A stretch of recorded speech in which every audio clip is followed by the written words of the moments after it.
Hello and welcome to the debate. I'm your host Sana Makbool with you at PTV WORLD. In today's show, we're going to be taking a look at an important development, of course, with the US President Donald Trump's meeting with the Field Marshal Chief of Army Staff, General Qasem Munir. And this is very, very important, of course, in terms of the background and the developing situation in the Iran-Israel war, also in the aftermath of the recent Pakistan-India clashes, and the fact that the US played a very important role in brokering a ceasefire between the two countries. And this is also a very, very important visit and meeting between Field Marshal Chief of Army Staff and, of course, the US President, which is something that hasn't happened in 78 years of a sitting US President meeting with the serving Chief of Army Staff of Pakistan. And this is very, very integral also in terms of the relationship dynamic in itself between Pakistan and the US and what needs to be developed further. We also know in a joint statement from both the sides that this is something very essential, and that the meeting also highlighted some very important aspects of cooperation on counterterrorism activities and also in terms of improving bilateral trade relationship. The US President Donald Trump was also all praises for the Field Marshal, saying that he was honored to meet him and that this relationship is, of course, very important, and that his influence and role in the recent complex regional dynamics is also very laudable. We're going to be taking a look at what this meeting represents, and then, of course, in the ways that this will impact the relationship further between the US and Pakistan, and how does that translate into what has been discussed, particularly in terms of counterterrorism activities and also improving bilateral trade relationship. And then, of course, moving forward in the larger regional context of dynamics, taking in, of course, the Indian elements and also in terms of what is happening within Iran and Israel. So that is going to be our focus in the show today. For this and more, as always in the studios, I've been joined by senior analyst Farooq Batafi and Raja Faisal. And we've also been joined online by Brigadier Retired Mr. Haris Nawaz. Thank you very much, Brigadier Haris, for joining us, being a part of the discussion. I want you to take first, Brigadier Haris, on how you see this very, very important meeting between the Field Marshal, Chief of Army Staff, General Qasem Munir, and then, of course, the US President Donald Trump, especially given the timing of this meeting and the fact that this is unprecedented. I think, Sana, this has been a historical moment, and I would say defining moment for Pakistan and Pakistan military, and of course, Field Marshal Qasem Munir, that he was specially invited in White House. And then when he was talking, he was addressing, he said, it's an honor for me. I think these are the golden words should be remembered for Pakistan and the nation Pakistan for a long time. The point is, you see, Pakistan proved the way they behaved so maturely and a lot of responsibility during this all crisis of Indian-Pakistan conflict. And Pakistan proved that we are now a regional stabilizer. And also we proved the world that Pakistan is a very mature, responsible nuclear country with professional and battle-hardened army. And with, of course, we manifested the way Indian came to our knees, and then, of course, they kept begging to Trump for this oil ceasefire, and then they were not accepted, we not pushed about it. Then when they invited them there, and the way he spoke and said, yes, I know, it was a 1 hour meeting, it lasted for 2 hours. That means there were a lot of very professional discussion. And I think they wanted to listen to Field Marshal Qasem Munir about, particularly about this position of Iran. He said, yes, I know they have a good idea about Iran, and we wanted to listen. And I'm sure Field Marshal must have told everything, what is likely to happen, how this matter can be resolved, and its fallouts in Middle East and also in this region also.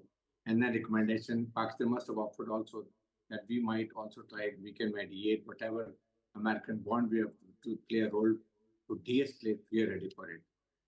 And then, of course, he understood everything. And I think it was so well organized, and the whole cabinet was there. And there was only military leadership. No one else was there. No one from Pakistan military civil leadership. So this speaks volume of things. But the point is, and of course, he talks about then trade. Kashmir, he talked about. And then when we talk about trade, he said, we are interested for information technology. We are interested for mines and minerals, counterterrorism, then of course cryptocurrency, because he's a businessman. So this is the opportunity for Pakistan to cash on all these things. And also we must He must have spoken, I think, about the Pakistan students getting more access to universities because that is right. They get good education, and then of course they give a lot of benefit to Pakistan.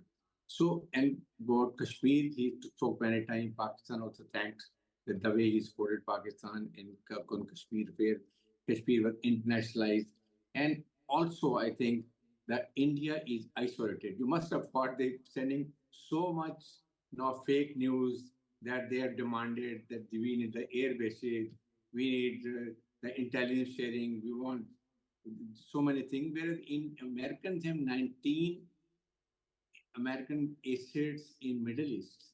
They don't need anything from Pakistan, and they would never ask this. And Pakistan told them that we have the best of relationship with Iran, and we want to use that diplomatically also. And they are neighbors. We want to go for it. And the way he was talking, the body language was very good, positive. He said Pakistanis are very friendly. I love Pakistan. So I think the mood has changed. But one thing we have to realize that in 17 also 79 also it was the same thing, then to 9/11 it was the same thing.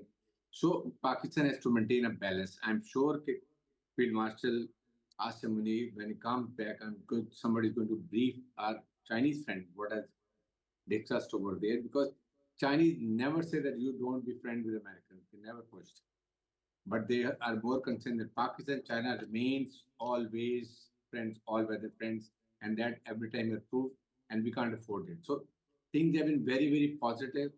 Things are going good. India is isolated. The way India has behaved within the region, you must have seen its arrogancy with Bangladesh, Nepal, then Maldives, you talk about Sri Lanka, then Chinese. Everybody is not happy with it. So India is isolated. The way Shashi Tharoor also went there, nobody gave them any lift. And our delegation went over there. They could go to United Nations. They could had access to United States, and they are all over the world. So things are moving very positively. Now the point is how we cash, how we are homework, our foreign office, our military establishment.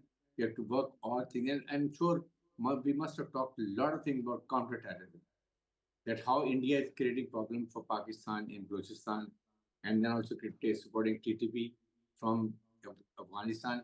And also Pakistan is the only country which is fighting against global terrorism. Now, this is really a big thing.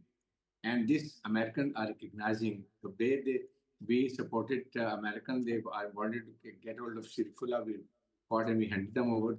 So things are very good. I think he has understood the problem of Middle East. And Field Marshal was very successful to explain Trump that what are the follows if there is more escalation in Iran.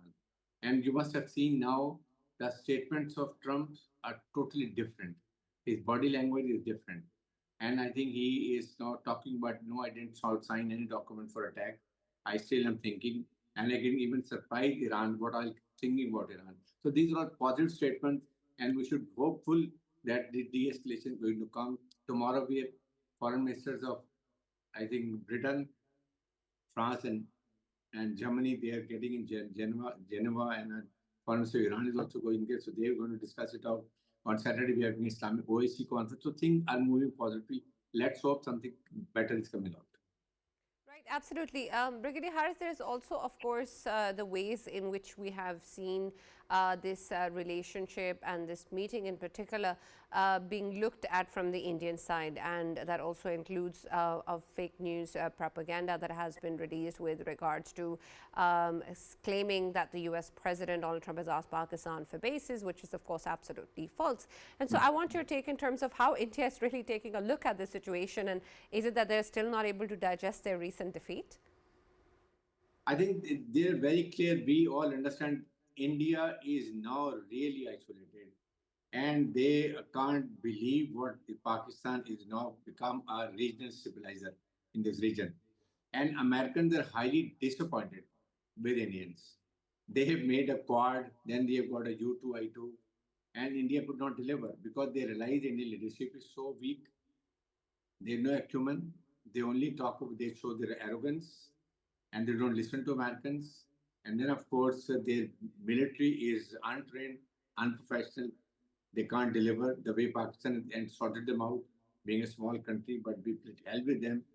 So I think their orientation is also rethinking that in this region, which is very important, getting a lot of importance, that Pakistan has to play a major role because previously we were thinking that Pakistan lost any role. But now I think with Field Marshal Asim Munir's acumen, professionalism, the government is putting a lot of effort, and now everybody is recognized Pakistan as a major player in this region. That is a very happy news. And Indians, the way they are giving fake news sometimes, and then of course you must have seen Iran was saying the Shakur Pakistan. Here Trump is saying that it's honor for me. So see how things are changing in favor of Pakistan. The only thing is now how we cash on it. That is what matters more. Absolutely. And Farooq, I want your perspective on this too, given how important, integral this meeting has been, and then, of course, the way that it's going to impact Pakistan's own geopolitical position, as this is a very, very essential relationship. Right, Sana, thank you very much, and my good greetings to Brigadier Saab also. I think that once again, President Trump has proven that his ability to think out of box is breathtaking. I think the way he actually arranged this meeting and the way it took place was very impressive. Why is it impressive? Because usually countries keep on actually going for choreography of events, right? Like if you go to India, if you go to other countries, there has to be certain ceremonies, certain issues, certain people have to be there. But here he cut to the chase and he spoke to the one man who really matters right now in that region, right? And I think that the field marshal was also, he brought his best teamwork and his homework there. And what we have seen is that for some reason, I don't know whether we should be thanking the providence or what, but all of America's interest in the region and Pakistan's interest in the region seems to align.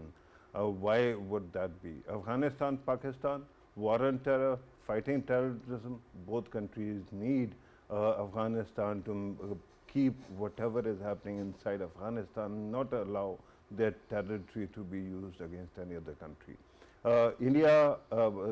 Pakistan and the US both need some kind of peace building efforts between India and Pakistan, and whatever happened 1 month ago, both countries don't want that kind of escalation. Then regional stability also. We see that there is a war going on next door, but President Trump's take on Iran has been very nuanced, and unfortunately because Western media does not want to show him in a positive light, and one example of that is the role he played in stopping India-Pakistan war. I think had there been another instance when international system or international media was not that compromised or not afraid of India that much, I tell you that that president would have been actually projected as the epitome of world peace, right? Already his name would have been nominated repeatedly for Nobel Peace Prize, and that is not all, umpteen other things. That unfortunately seems to be lacking when it comes to the Indian muscle, and India keeps on actually spoiling everything based on mere optics. They just want optics, and if they don't get them, they start attacking their best allies also. In Iran, there is an approach which is highly nuanced, and I think repeatedly we keep on seeing that there must be incredible pressure inside because of the Israeli lobby inside the US political US capital. But even then President Trump so far hasn't actually announced any war, and I think that that also speaks highly of his ability to withstand any kind of pressure. Now because both sides actually cooperated, and then there's another very important aspect. India has been investing a lot of energy in ensuring that these two, huge countries, China and the US, fight. And after they have fought and they have actually decimated each other, then India emerges as the uncrowned prince of the world, right? So they keep on doing that, or all those pipe dreams continue. But Pakistan is the country that initially brought China and the US together. And at this moment also, because although there is trade war going on, Pakistan instinctively understands China, Pakistan instinctively understands Washington. So we can play a very important role in bringing them together and ensuring that generations of human beings are spared of any more Cold Wars that actually destroy lives. Right? So Pakistan's role is important, and I am so glad that the US president could find time for this meeting, and that the Field Marshal was there and ready to participate, because when these two countries, by the way, this is true of China and Pakistan also, when China and Pakistan work together and when Pakistan and America work together, magic happens. So I think that when these three forces actually combine, things can really transform. By the way, I want to go back to one thing that Brigadier Saab said while he was talking about India, Pakistan back and forth, and he mentioned that we are a smaller country. Never judge a country by its size. Why? Because Japan, look at Japan and look at Russia. But in 1904, we saw that Japan, for the first time in history of humanity, managed to beat a European power, that is Russia. So that can also happen. All you need is smarts. Pakistan, because Pakistan's military side is quite intact, and because finally the country is moving in the right direction, Pakistan is harmonizing. When you are in harmony, you can move in the right direction and you can deliver results. India's problem is, because everything is optics, because everything is based on fear and trying to actually bully each other, that's why India seems to not be able to perform that well. I don't think that India's army is lacking in anything. I think that soldier to soldier, we have seen that they are very capable also. But unfortunately, the kind of atmosphere that Indian government has created, it is called company of losers. I mentioned that in a potential second season, President Trump actually, when he used to host that, actually spoke about company of losers turning you into losers. So India's government is turning entire India into that kind of a thing. Faisal, I want your perspective on this too, and please add to the discussion regarding the Indian element, but also in terms of two very important aspects that were discussed during the meeting between the US President and our Field Marshal is, of course, counterterrorism activities, which is very, very essential to how we're going to cooperate on the matter and fight with this menace. And then, of course, increasing bilateral trade, both very, very essential ingredients as to how do we want to take this relationship forward. But in terms of both of these aspects, what sort of tangible action points do you really see, particularly when it comes to the way that we know that India has state-sponsored terrorism in Pakistan, and the evidence of which we have, of course, put forward in the international community? How will that sort of be taken up by the US, even those elements coming out from Afghanistan? That's very, very integral in terms of what actual activity or contribution will the US take in terms of these counterterrorism activities. And then, of course, in terms of bilateral trade and investment, given the current economic circumstances of the world, what really is the potential that you see of that developing? Yes, and I'll focus on this particular meeting because it is a unique one of its kind, especially the timing of it, when the whole world is looking towards Washington. Who's sitting there? Our Field Marshal, and alongside, of course, our DG ISI. He happens to be our NSA, and he was there, both of them. And from the other side, of course, three participants from the other side. Number one, of course, President Donald Trump. The second one, Secretary Rubio. And when we talk about the third one was very important one. I was expecting that it might be Donald Lu, because he's the one who's actually in charge in terms of special envoy, special representative of US for South Asia. But it wasn't him. It was actually Witkoff. Steve Witkoff is special envoy for US for the Middle Eastern countries. So this is very important. And guess what? Initially, the time allotted for this meeting was just 1 hour.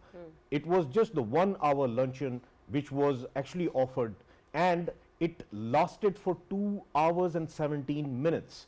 This can show you that how important this meeting was, and the whole world was looking at this meeting.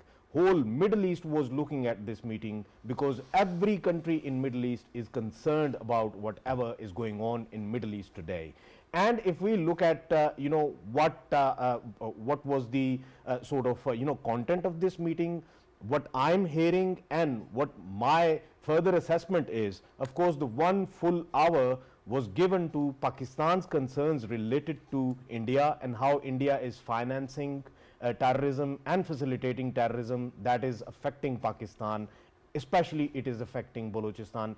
And why I'm highlighting Balochistan, because Pakistan has put an offer to US about the minerals of Balochistan, because Pakistan is seeking foreign direct investment in it, and Pakistan is seeking American investment there as well.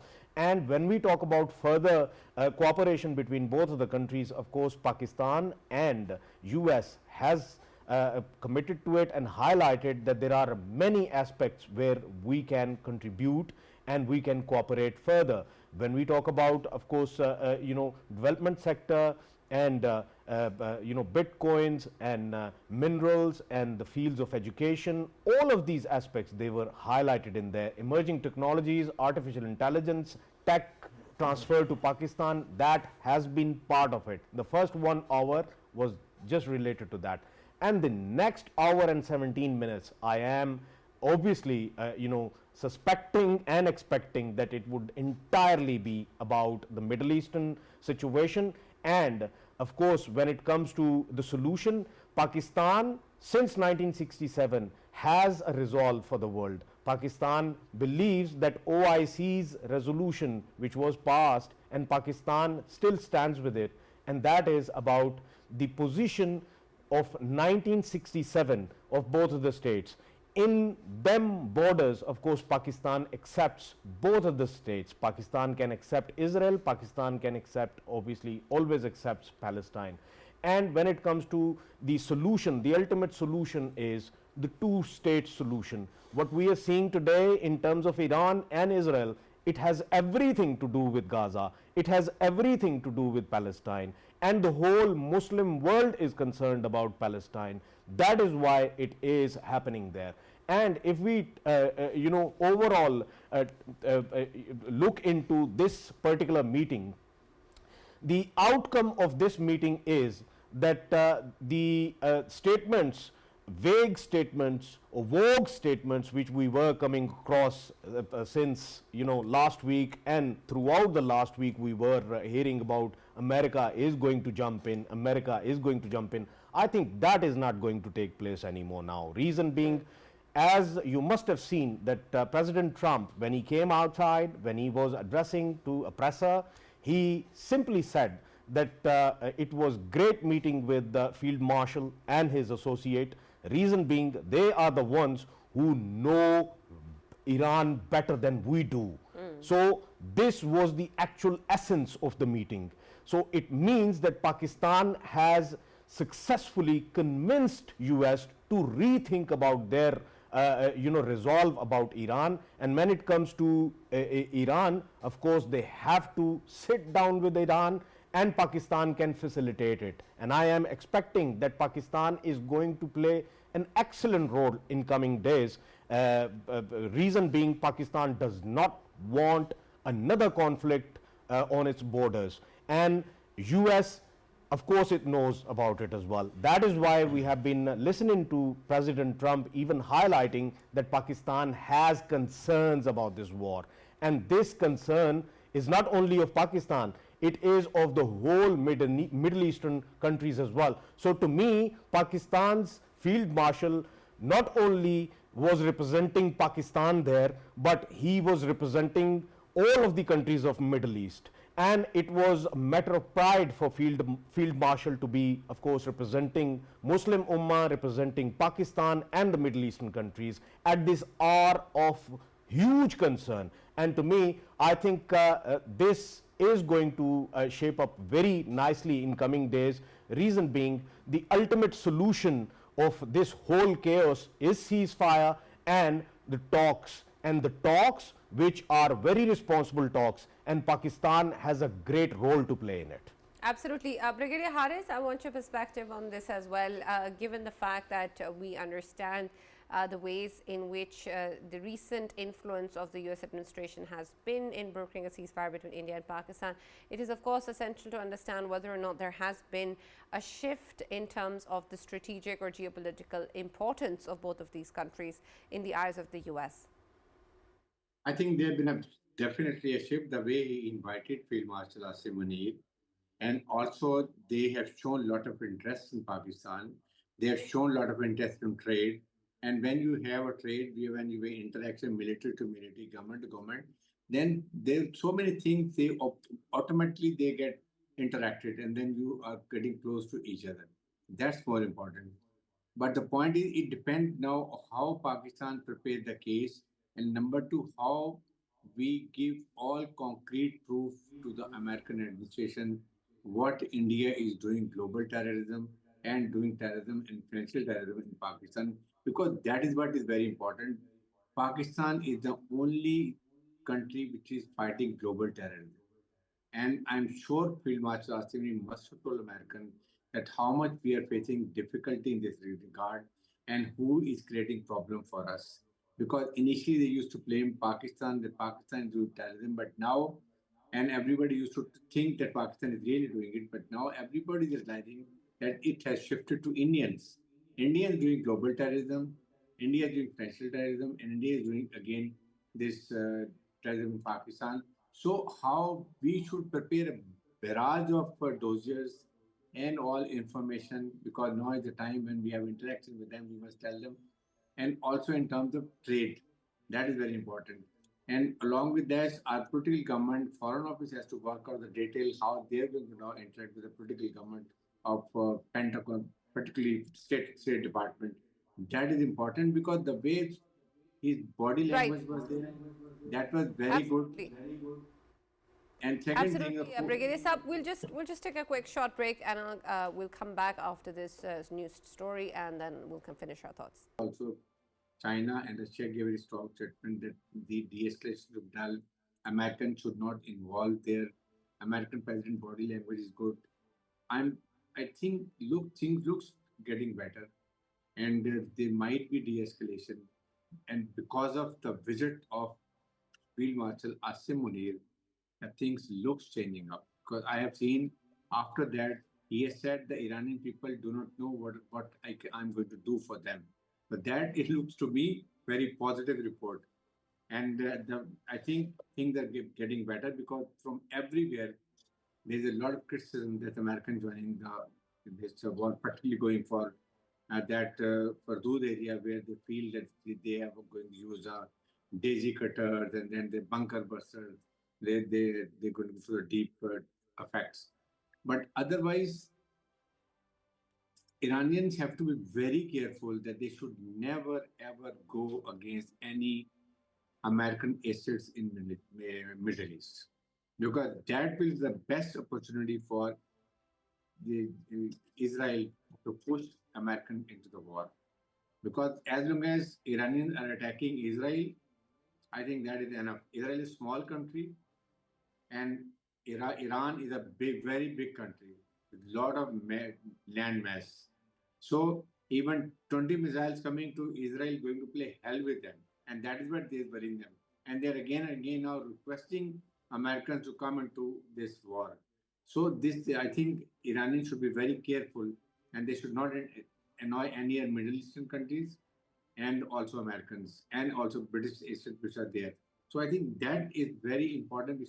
I'm sure they must have understood everything, and the Indians' role has been totally exposed, because the way Indians stabbed them in the back, they had the draw there in Chabhar to train BLA, BLF, and they brought Mossad.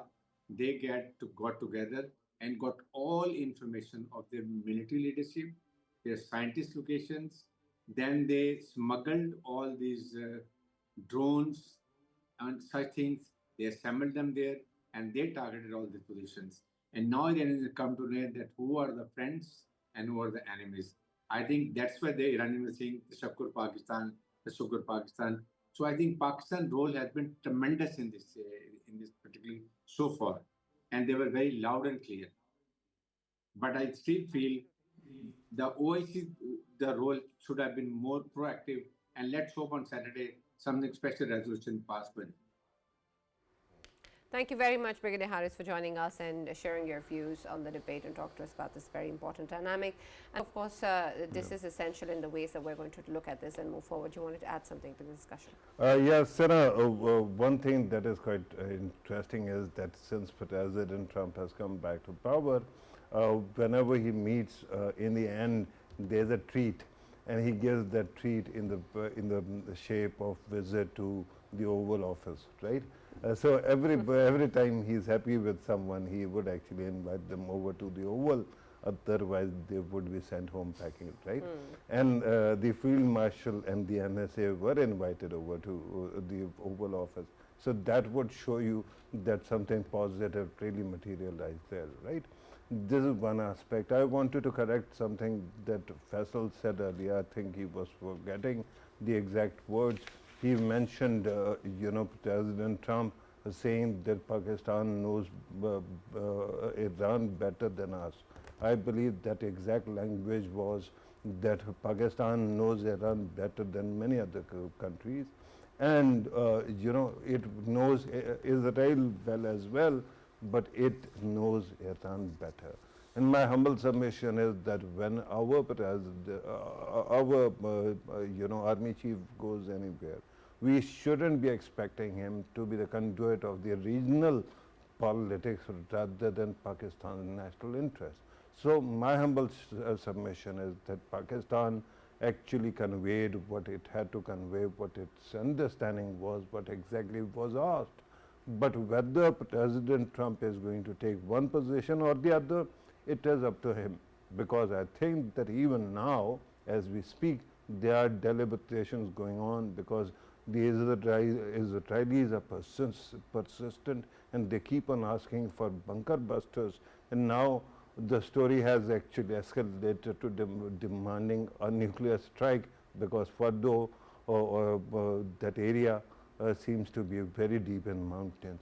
So I hope that is not going to happen.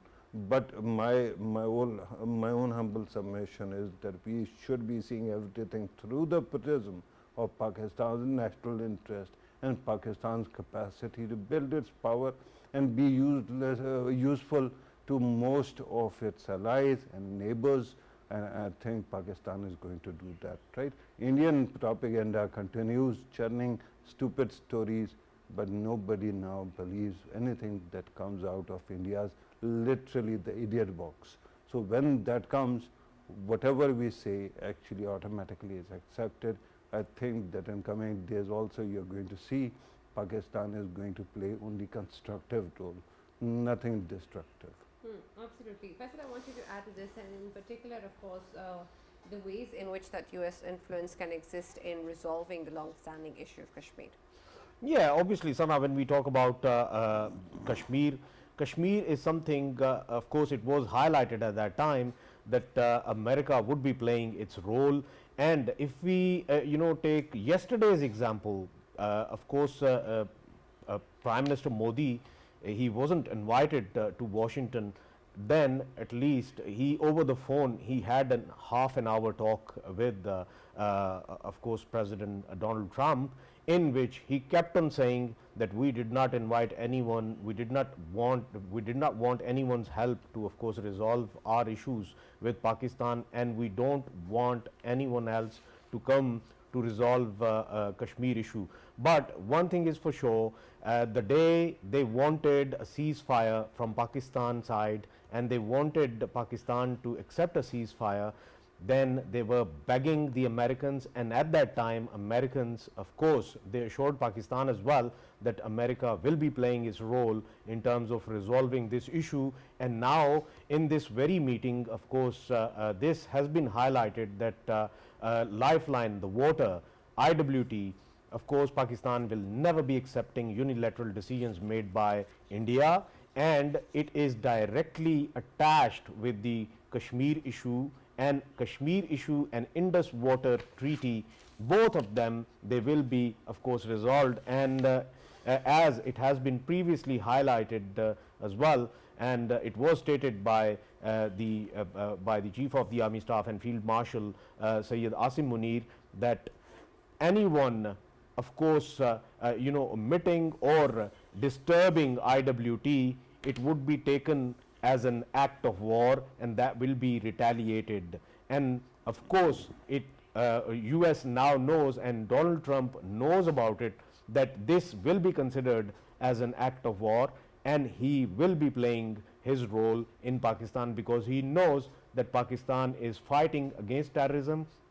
Pakistan is fighting against ISKP, and Sana, since so many years in this very program we are highlighting this fact that ISIS Khorasan is the factory that can affect the whole world, and Americans, they know it, and that is why they are accepting that Pakistan is the country that is still fighting against that menace that can affect the whole world. Absolutely. Thank you, Faisal, and thank you for joining us in the debate. As always, that's all that we have time for. We'll now see you tomorrow.